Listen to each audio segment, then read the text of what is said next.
33 கோடி தேவர்கள்ல நம் தேவன் பெரியவர். எல்லா தேவர்களை காட்டிலும் he is the king of kings, he is the lord of lords.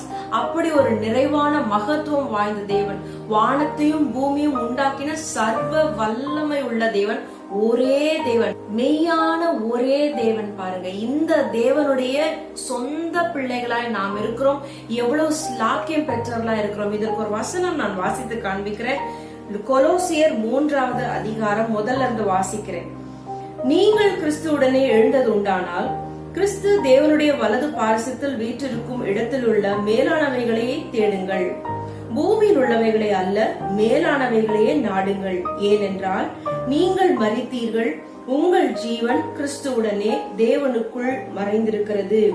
நம்முடைய ஜீவனாகிய கிறிஸ்து வெளிப்படும் போது நீங்களும் அவரோட கூட மகிமையிலே வெளிப்படுவீர்கள். ஆகையால் விபச்சாரம், அசுத்தம்,